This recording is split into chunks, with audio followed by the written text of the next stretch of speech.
Hai semuanya, welcome back to my video bareng aku, Viria Alvirusabila. So, kali ini aku mau nih ngasih tahu ke teman-teman semua, khususnya untuk anak muda atau generasi milenial. Nah, sebelum itu jangan lupa buat like, comment, and subscribe kalau video ini bermanfaat buat kalian semua. Pasti teman-teman udah penasaran kan aku mau ngebahas apa? Oke, here we go.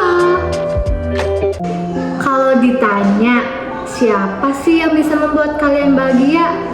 Pasti jawabannya adalah diri kita sendiri kan?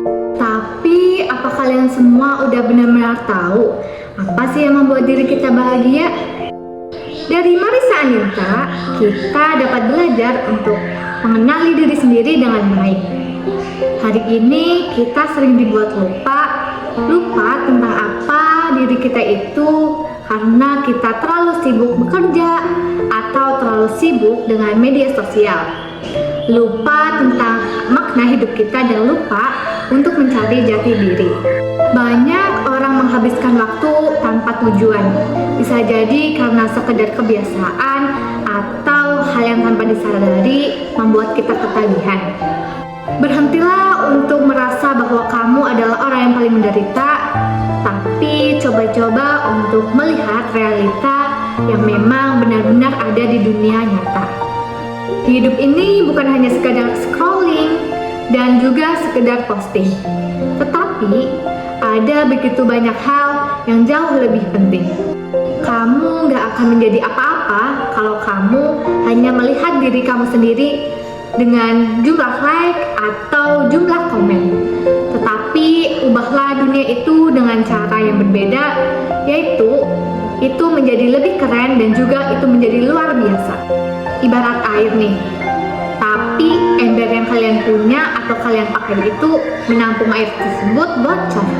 Atau ibarat kamu membangun sebuah apartemen dengan fondasi yang rapuh dan sewaktu-waktu bisa jadi roboh lagi. Emang kenapa sih penting mengenal diri sendiri? Bukannya udah cukup tahu aja ya? Kenapa sih bisa begitu? Karena dengan kita mengenal diri kita sendiri, maka kita akan tahu bahwa kita orangnya seperti apa dan juga kepribadian kita itu seperti apa. Dengan mengenal diri sendiri, hidup kita itu tidak akan mudah untuk iri dengan pencapaian orang lain. Karena semata-mata kita tahu bahwa setiap orang pasti punya karakteristik yang berbeda-beda. Nah, jadi apa sih yang harus kita lakuin? Ini nih yang sering terjadi dan menjadi jebakan Batman di zaman sekarang. Kayak kita tuh terperangkap dengan ambisi-ambisi pribadi ataupun ambisi yang kita ciptain karena lingkungan kita, yang membuat kita tuh seakan-akan harus tetap jalan. Padahal that's okay loh kalau kalian mau berhenti sejenak, diam, dan lakukan perjalanan diri kita sendiri. Jadi kita tuh harus mulai dari mana sih? Dari sekian banyak hal yang harus kita kenali, yaitu diri kita sendiri. Apa sih yang paling penting esensial untuk mengenali diri sendiri? Nah, yang pertama, personality atau kepribadian diri kita sendiri. Kita tuh orangnya gimana sih, terutama pada saat kita lagi sendiri, di saat sama teman, di saat sama keluarga, dan di saat berkerumunan dengan orang asing. Yang kedua, apa sih kelebihan dan kekurangan diri kita itu? Dengan mengetahui kelebihan dan kekurangan diri kita, maka kita akan lebih paham kita itu aslinya seperti apa dan kita ahlinya tuh di mana. Kita juga bisa mengembangkan diri sendiri jauh lebih baik dan lebih bermanfaat kepada orang lain. Dan juga, kalau kita mengetahui kekurangan orang lain, maka kalian akan tahu apa sih yang harus dibenahi dari diri kalian. Sehingga, ketika orang lain mengejudge kalian buruk, kalian gak bakal denial dan gak akan debat dengan kalian semua secara marah-marahan. Nah, ada juga nih dampak apabila kita tidak mengenali diri sendiri loh. Yuk, simak penjelasan berikut. Nah, yang pertama, kamu tidak akan pernah tahu kelebihan dan kekurangan diri kamu sendiri. Tanda yang pertama yaitu krisis jati diri ialah kamu tidak akan pernah tahu kelebihan dan kekurangan diri kamu, sehingga kamu tahu baik dan buruknya orang lain di sekitar kamu, tetapi malah buta terhadap diri kita sendiri. Bahkan cenderung merasa asing dan tidak mengerti bahwa diri kamu itu seperti apa sih sebenarnya. Nah, saat dirinya sendiri belum benar-benar tahu apa yang ia miliki pada dirinya sendiri dan mulai mencari jati diri. Nah, yang kedua yaitu jalan hidup kalian akan lebih ikut-ikutan dengan hidup orang lain. Kamu gak akan pernah tahu apa yang ingin kamu tuju dalam hidup kamu, sehingga jalan kamu pun hanya ikut-ikutan dengan orang lain.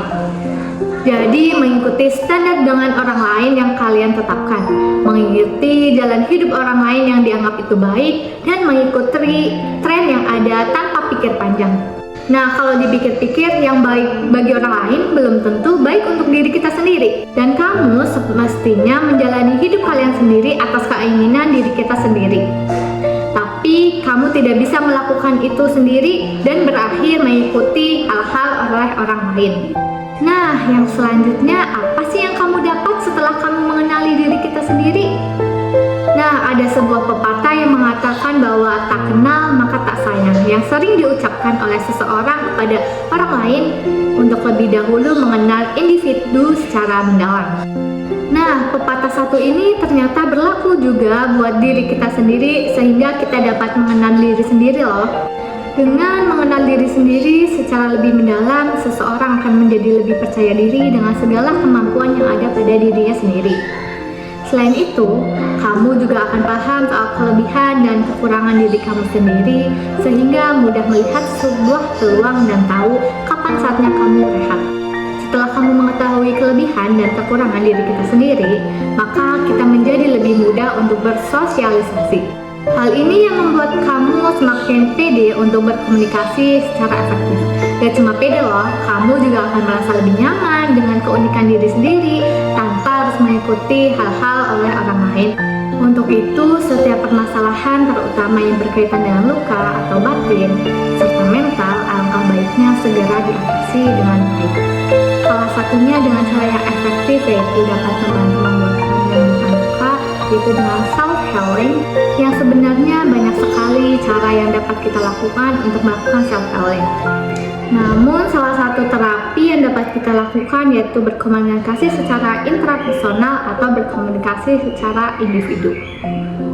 Contoh pelaksanaan komunikasi interpersonal di kehidupan sehari-hari yaitu secara berdoa, secara bersyukur, secara berimajinasi dengan kreatif, dan juga berintrospeksi diri.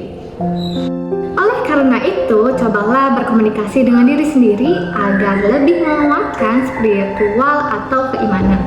Melalui keyakinan dengan baik dan pikiran yang positif akan menjadi self-healing dari setiap luka batin atau setiap luka mental yang kita hadapi. Maka ciptakanlah self-healing terbaik kamu agar hidup kamu menjadi lebih damai dan juga lebih sejahtera. Ibarat air nih, tapi ember yang kalian punya atau kalian pakai itu menampung air tersebut bocor. Atau ibarat kamu membangun sebuah apartemen dengan fondasi yang rapuh dan sewaktu-waktu bisa jadi roboh lagi. Dengan mengenal diri sendiri secara lebih mendalam, seseorang akan menjadi lebih percaya diri dengan segala kemampuan yang ada pada dirinya sendiri. Selain itu, kamu juga akan paham soal kelebihan dan kekurangan diri kamu sendiri, sehingga mudah melihat sebuah peluang dan tahu kapan saatnya kamu rehat. Setelah kamu mengetahui kelebihan dan kekurangan diri kita sendiri, maka kita menjadi lebih mudah untuk bersosialisasi. Hal ini yang membuat kamu semakin pede untuk berkomunikasi secara efektif. Gak cuma pede loh, kamu juga akan merasa lebih nyaman dengan keunikan diri sendiri tanpa harus mengikuti hal-hal oleh orang lain. Untuk itu, setiap permasalahan terutama yang berkaitan dengan luka atau batin serta mental, alangkah baiknya segera diatasi dengan baik. Oke guys, itu beberapa cara agar kita lebih mengenal diri kita sendiri dengan baik. Semoga video yang telah aku sampaikan dapat bermanfaat buat kalian semua. Dan jangan lupa buat like, comment, and subscribe kalau video ini